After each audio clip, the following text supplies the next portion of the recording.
pagi Oma Opa, Bapak Ibu dan saudara-saudari yang dikasihi Tuhan Yesus Kristus. Salam sehat dan sukacita selalu. Berjumpa kembali dengan saya Neneng dan kali ini saya ditemani rekan saya. Iya. Ada saya Julio juga di sini yang menemani pemirsa. Iya, dan kali ini kita kedatangan tamu yang istimewa. Iya. Kembali lagi Romo Maksi dan Oma Lili dia. Iya, selamat pagi. Selamat pagi, Romo. Selamat pagi. Apa kabarnya? Kabar saya baik-baik, sama dengan Oma juga. Puji Tuhan. Ya, senang sekali kita bisa berkumpul di sini di acara Oke, hari ini Orang Kudus hari ini. Edisi Senin 3 Juli 2023. Ya, sebagai orang Katolik kita memperingati Santo Thomas Rasul ya, dan topik pembahasan kita hari ini apa Julio ya? Iya, jadi kita akan bahas mengenai ungkapan nih dari Santo Thomas Rasul ya. Sebelum aku melihat bekas paku pada tangannya. Wah, Ya. Terus selain itu apa lagi? Nah, nanti kita akan membahas juga ya, pemirsa, apa itu yang dimaksud dengan Rasul ya, mengapa mereka itu begitu pentingnya dalam gereja Katolik. Ya. Nah, langsung saja kita tanyakan kepada Romo, apa itu Rasul, Romo? Baik, hari ini kita membahas secara khusus tentang Rasul Thomas ya. Salah satu dari 12 Rasul Yesus. Istilah Rasul yang kita pakai sekarang ini berasal dari istilah bahasa Yunani sama dengan Rasul itu adalah apostolos. Apostolos ini berasal dari dua kata, apo dan stello. Apa itu pada, ke, sedangkan stello itu artinya saya mengirim, saya berkabar. Kemudian ini diterjemahkan, diartikan sebagai utusan. Rasul itu berarti orang yang diutus. Yesus dalam Injil kita mendengar bahwa dari sekian banyak muridnya, Yesus memilih 12 rasul. Angka 12 sendiri juga berkaitan dengan 12 suku bangsa Israel. 12 anak-anak Yakub itu ada 12. Terus itu Yakub juga disebut juga dengan Israel, makanya ada 12 suku Israel. Nah, Yesus juga karena berkaitan juga dengan perjanjian lama, Yesus tahu kisah perjanjian lama, makanya dia memilih 12 orang yang diutus khusus dalam menjalankan tugas yang ia beri, tugas misionaris yang Yesus beri. Lalu secara khusus hari ini kita mencoba untuk membicarakan atau membahas tentang Rasul Thomas. Thomas itu punya nama lain, yaitu disebut juga dengan Didymus, Thomas Didymus. Ya. Kalau omong Thomas dalam Injil itu mungkin paling sering yang kita dengar adalah bahwa dalam kisah setelah Yesus wafat, dia bangkit. Kisah ketika Yesus menampakkan diri kepada para murid, Thomas tidak ada waktu itu. Lalu ketika Yesus sudah pergi, teman-teman atau para rasul yang lain mereka bilang di Thomas, Yesus datang loh. Dia waktu itu kan nggak percaya. Dia bilang, sebelum aku menunjukkan mencucikan jariku ke dalam bekas luka di lambungnya, di tangannya, sekali-kali aku tidak percaya. Sehingga demikian orang langsung ngecap. Apalagi setelah itu minggu berikutnya Yesus datang, lalu Yesus mengatakan kepada Thomas, ini sudah saya nih, mana kamu cucukkan jari, silakan.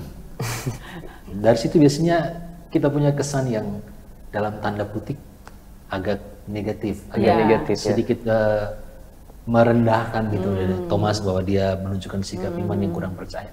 Tapi sebenarnya ada banyak hal lain yang kita bisa lihat tentang Rasul Thomas. Thomas itu dilukiskan, dia berasal dari daerah Galilea. Kalau ngomong Galilea berarti daerah yang sama dengan Petrus, Yakobus, Yohanes, itu mereka sama-sama dari Galilea. Dan kebanyakan para murid ini yang dari Galilea, mereka itu punya pekerjaan sebagai nelayan. Katakanlah Petrus kan dari nelayan. Dari nelayan ikan, lalu Yesus mengubahnya menjadi penjala manusia. Demikian juga Yohanes dan Yakobus juga sama. Sama juga halnya dengan Thomas. Cuma bedanya, kalau Simon Petrus bersama dengan Yakobus, Yohanes, mereka kelompok nelayan yang boleh dibilang nelayan yang kaya. Itu dilihat bahwa mereka tuh punya kapal. Bahkan Zebedeus, ayahnya Yohanes tuh, Yohanes dan Yakobus, dia bahkan menyewa atau menggaji nelayan-nelayan lain untuk dipekerjakan bersama dia di kapalnya dia. Thomas ini adalah salah satu orang yang meskipun bukan bekerja di ayahnya Yohanes ya, tapi dia salah satu nelayan yang dipekerjakan untuk bekerja dengan nelayan-nelayan lain yang punya kapal. Sehingga boleh dibilang Thomas hidup tidak terlalu berkecukupan. Dia hidup pas-pasan. Dia hanya sekedar untuk membantu sebagai seorang nelayan, membantu kepada nelayan lain yang lebih kaya, yang punya kapal, punya perahu. Seperti kalau yang contohnya punya perahu ya Petrus, Yakobus, Yohanes, mereka punya perahu, mereka lebih boleh dibilang nelayan yang lebih mapan dibandingkan dengan Thomas. Sehingga dengan dasar latar belakangnya ini sudah bisa dilihat bagaimana Thomas itu mengkhawatirkan banyak hal, mencemaskan banyak hal karena memang latar belakangnya, termasuk ketika ragu-ragu lah istilahnya, ragu-ragu, termasuk seperti yang tadi sudah disampaikan juga yang terkenal dari kisah hidup Thomas, yang bagaimana dia datang, dia tanya sampaikan kepada saudara-saudara yang lain, sebelum aku melihat bekas luka pada cucukan tangan jari di situ, dia sekali-sekali tidak percaya. Tapi sebenarnya ada banyak kisah lain yang kita bisa lihat dari Thomas. Antara lain, dari Thomas itu kita belajar bagaimana dia menunjukkan kesediaannya untuk mau menderita bersama Yesus. Itu dalam kisah Injil Yohanes, ketika Yesus mendengar berita bahwa Lazarus meninggal di Betania, Yesus ingin untuk pergi ke sana, selain untuk pergi kunjung Marta dan Maria, tapi juga dia tahu bahwa dia akan melakukan mujizat di sana, yang kemudian kita tahu mujizat Yesus membangkitkan Lazarus. Tetapi sebenarnya itu berbahaya kalau Yesus pergi ke Betania, karena pada waktu itu juga Yesus sudah mulai tidak disukai, dan bahkan dia sudah dapat ancaman untuk pembunuhan waktu itu. Tapi dia mau pergi juga ke sana, dia bilang dia harus pergi ke sana, pergi ke Lazarus di Betania. Waktu dengar itu, Injil Yohanes mengisahkan bahwa Thomas itu serta-merta dia langsung ngomong, mari kita pergi juga ke sana sama-sama dengan Yesus. Kalau memang kita mati ya kita mati sama-sama dengan Yesus. Sama-sama. Di situ kan menunjukkan bagaimana sebenarnya iman dari Thomas itu ada. Katakan dengan kisah yang tadi penampakan Yesus setelah wafatnya, orang berpikir bahwa Thomas nih imannya udah kurang percaya, ragu-ragu. Tapi sebenarnya enggak.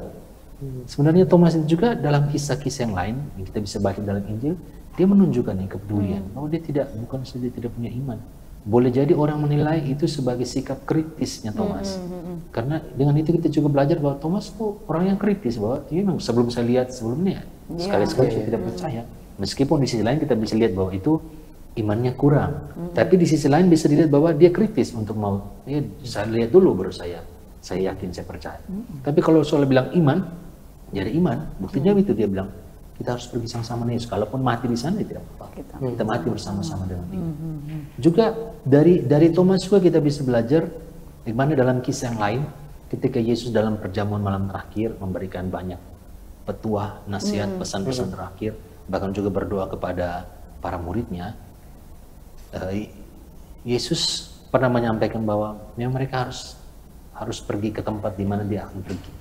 Nah, waktu Yesus bilang begitu, Thomas tanya, kami tidak tahu kamu pergi kemana. Bagaimana kami bisa ikut kamu? Bagaimana kami bisa ikut kamu? Dari pertanyaan Thomas ini, Yesus memberikan jawaban yang kita kenal sampai sekarang. Ketika Yesus bilang, akulah jalan, kebenaran, dan hidup. Hanya melalui akulah orang sampai kepada Bapa. Jawaban Yesus ini asalnya dari mana? Dari pertanyaan Thomas. Betul. Jadi Thomas ini kalau dalam istilah, kalau kita omong gampang, kesian juga dia dicap bahwa kamu imannya lemah, nggak percaya bahwa Yesus sudah bangkit. Tapi di sisi lain kita tidak lihat bahwa ada kisah-kisah lain dari Thomas yang menunjukkan bahwa dia sebenarnya bukan punya iman yang lemah. Dia justru banyak dari dia punya pertanyaan, dari dia punya sikap menunjukkan bahwa itu menunjukkan iman. Lalu dalam kisah yang tadi dibilang, bagaimana dia awalnya dia tidak percaya, dia ragu-ragu, dia tanya, sebelum saya buktikan dulu saya tidak percaya. Tapi setelah ketika Yesus datang dan Yesus tanya, apakah dia mau tunjukkan? Tidak. Ketika dia lihat Yesus makan bilang, sekarang saya sudah ada kau yakinkan diri kau. Tapi kan dilukiskan bahwa Thomas tidak buat. Bahwa ketika Yesus datang hasil langsung, tidak perlu dia harus tunjukkan taruh jarinya gitu. Dia sudah tahu ketika lihat Yesus, dia langsung yakin, dia langsung percaya. Bahkan dia memberikan jawaban iman yang luar biasa ketika dia menyatakan, ya Tuhanku, ya Allahku. Kalau kita di Bali, kalau bisa bahasa Bali pas peristiwa konsekrasi, itu orang nyanyikan lagu Do Panyong Sungang Titiang. Itu kan ungkapan dari Thomas, ya Tuhanku, ya Allahku. Ini bukti bagaimana Thomas jangan dipandang sebelah mata, memandang. Kadang ini juga kita bisa melihat, kita bisa belajar bagaimana pengalaman orang muda untuk melihat sisi lemah. Sisi lemah seseorang lebih muda, oh dia gini gitu. Tapi banyak hal positif yang lain mungkin tidak terselubung karena ada kelemahan. Lebih mudah untuk melihat sisi lemah daripada hal baik yang Thomas tunjukkan. Ini contoh di Thomas, dia banyak sekali menunjukkan hal yang baik loh. Dia tunjukkan bagaimana Yesus memberikan pengajaran tadi. Akulah jalan, kebenaran dan hidup. Lalu dia sendiri juga memberanikan diri. Kita pergi sama Yesus. Kalau kita mati di sana, terbapak kita mati sama Yesus. Itu kan tunjukkan iman yang luar biasa. Cuma karena sekali peristiwa bahwa dia hanya bilang sampai kata-katanya itu yang diingat. Kalau sebut Thomas, disebut Thomas bilang, ragu-ragu, tidak percaya. Karena kan enggak, banyak kisah lain. Apalagi setelah itu kan ditebus. Karena kita lihat juga dalam kisah Injil itu berapa kali ketika ada kesalahan, lalu itu kemudian ditebus. Katakanlah kita ambil contoh Petrus. Petrus itu dia menyangkal Yesus sebanyak 3 kali. Dia menyangkal Yesus sebanyak 3 kali. Ketika ditanya, kamu kenal itu? Dia bilang tidak. Kamu bersama-sama dengan ini, saya juga lihat kok. Dia bilang tidak. Sampai dengan kali ketiga, doa yang berkokok. Tapi peristiwa, katakanlah ini Petrus jatuh dalam kelemahannya, bahwa dia pernah menyangkal Yesus ini, akhirnya ditebus, artinya diampuni. Ketika peristiwa dalam Injil selanjutnya, ketika Yesus sudah wafat dan dia bangkit, dia bertemu bersama dengan para murid, dia tanya kepada Petrus, Petrus anak Yohanes, apakah engkau mengasihi aku lebih dari mereka yang lain ini? Berapa kali dia tanya? 3 kali. Yesus tanya kepada Petrus 3 kali dan Petrus jawab sama 3 kali. Engkau tahu? Iya Tuhan, engkau tahu bahwa aku sungguh mengasihi engkau. Baru Yesus bilang, gembalakanlah domba-domba. Ini artinya 3 kali Petrus menyatakan bahwa dia sungguh mengasihi Yesus untuk menebus, untuk memperbaiki, dan juga untuk mengampuni. Yesus mengampuni apa kesalahan yang dibuat ketika dia 3 kali menyangkal Yesus. Hal yang sama juga dengan Thomas. Ketika Thomas menyatakan bahwa dia ragu-ragu, sebelum saya taruh jarinya di luka-luka Yesus, saya belum percaya. Tapi ketika ketemu Yesus, dia langsung menunjukkan ungkapan iman bahwa, ya Tuhanku, ya Allahku. Dia sungguh percaya bahwa Yesus Tuhan, Yesus sehingga itu menebus dia punya sikap awal bahwa dia ragu-ragu, dia tidak yakin bahwa Yesus itu bisa bangkit. Jadi ini kisah dari Injil tentang para rasul yang menunjukkan bahwa para rasul itu mereka menunjukkan kisah-kisah yang menarik. Salah satunya Thomas dengan pengalaman ini, sehingga dengan ini juga mungkin untuk kita, untuk para pemirsa, juga yang selama ini mungkin kalau dengar nama Thomas Rasul, langsung berpikiran bahwa Thomas ini negatif, dia tidak percaya, ragu-ragu. Semua itu ternyata ada kebaikan. Ya, kita harus bersyukur juga ya Romo ya. Hari kita ini, itu bersyukur punya Santo Thomas juga hari ini membahas tentang Rasul Thomas, Santo Thomas itu. Lalu kisah hidup selanjutnya memang tidak dicatat terperinci seperti rasul-rasul yang lain, katakanlah Petrus dan yang lain dikisahkan tentang bagaimana perjalanannya. Thomas dia tidak, apalagi juga dia tidak ada data yang dibuat dalam kanon kitab suci tentang tulisan surat Rasul Thomas, tidak ada dalam kitab suci. Hanya diketahui bahwa dia punya kisah hidupnya setelah para rasul pergi menyebarkan agama Katolik, Kristen ke berbagai daerah. Thomas dilukiskan dia menyebarkan agama atau mengajar tentang Yesus ini ke wilayah Persia dan juga ke India. Disebutkan di wilayah India Selatan dia pernah mempertobatkan salah satu bangsawan raja India di daerah itu. Lalu kemudian dia mengalami kemartiran. Itu akhir kisah hidup dari Thomas yang meskipun tidak dicatat dalam Injil tapi diketahui dalam sejarah, diyakini bahwa dia mengalami juga kemartiran juga ya. Jadi itu kisah tentang Thomas, menarik Rasul Thomas. Menarik sekali ya. Gimana Oma Lili Dias? Ada sesuatu yang tertarik Dari cerita Thomas apa itu Oh, Oma, atau amat sangat mau tertarik. cerita tentang pengalaman pribadi Oma? Iya, boleh. Menurut saya kalau zaman sekarang itu tidak bisa begitu, harus percaya betul tidak, karena zaman sekarang terlalu banyak hoax. Hoax ya. Jadi, hoax. Hoax. Itu dah. Jadi orang berkata ini, ternyata tidak. Saya sering sekali mendengar omongan orang. Saya sampaikan di rumah sama anak-anak.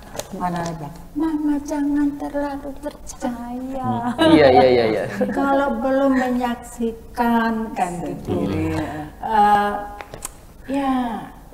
Ya seringlah begitu yang.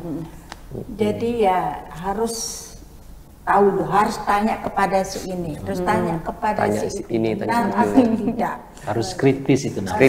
Kritis. Iya. Begitu. Yang sering sekali saya alamin, tidak apa namanya, tidak ada sangkut pautnya dengan gereja ya. Itu mengenai telepon. Telepon. Angkat. Ibu dalam beberapa menit telepon ibu akan Nonaktifkan. jadi nonaktifkan. Tolong tekan nomor sekian. Saya lakukan. Saya tidak tahu. Iya. Terus yang Cepet, terjadi, gitu. Oma? Jadi Terus saya ke belakang. Anak tanya, siapa yang telepon, Ma? Gak tahu. Katanya begini. Lalu aduh jangan Mama, itu penipuan. Dan ternyata Iya. besoknya lagi kadang-kadang sehari itu sampai 2-3 kali. Ya Sering ya, sekarang Om. ada kering saya diem. Roma sudah ini ya, sudah Tapi belajar. tanpa dilihat dulu loh, Oma nanti siapa ternyata orang penting nggak? Yo gimana Oma? Udah tahu. Ya, kalau tidak diangkat kan dia telepon melalui handphone kepada anak-anak toh. Iya, betul. Itu lebih bisa dipercaya. Iya. Menarik ceritanya Menarik ya, Oma ya. Julio, ada yang Iya. ditanyakan ke Romo? Ya ada, Romo. Ini juga masih mengenai Rasul ya, karena dalam gereja Katolik itu seberapa berperan, seberapa pentingnya sih untuk gereja Katolik hingga masa kini, Romo, itu yang namanya Rasul. Baik. Sebagaimana yang tadi sudah saya sampaikan, kita ketahui juga bahwa Rasul itu pertama Yesus yang pilih ya, ke-12 Rasul. Kemudian Rasul-Rasul itu menyebar. Bahkan dalam keyakinan kita yakin bahwa Yesus yang mendirikan gereja, tapi para Rasul itu yang katakanlah pekerja-pekerja untuk membangun. Sehingga para Rasul itu mereka pergi ke pelbagai daerah, pelbagai tempat, mengajarkan ajaran tentang Yesus. Lalu kemudian itu dilanjutkan oleh penerus dari para rasul.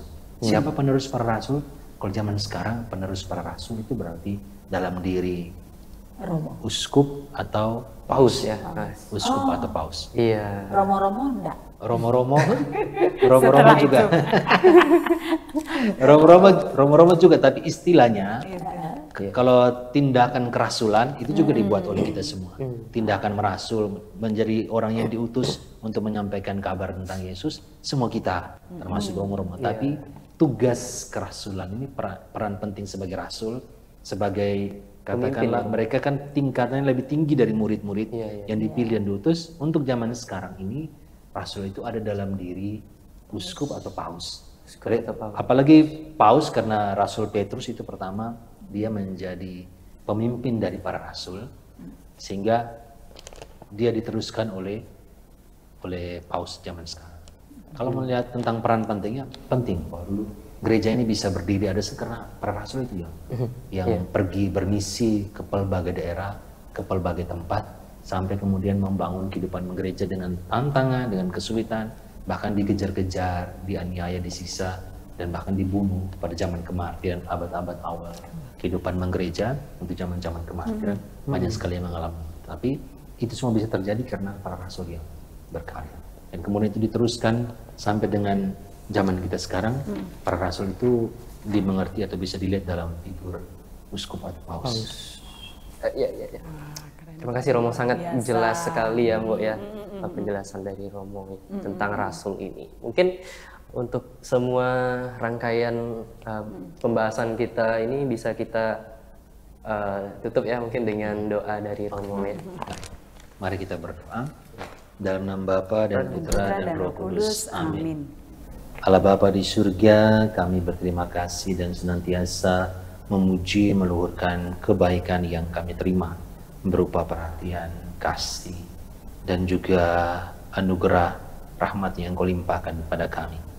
Kami bersyukur bahwa ada kehadiran para rasul dalam kehidupan menggereja yang pada hari ini kami merenungkan semangat hidup dari Rasul Thomas dengan keteladanan yang ia tunjukkan, dengan iman, dengan sikap kritis, dengan keyakinan untuk senantiasa setia dan taat kepada Yesus.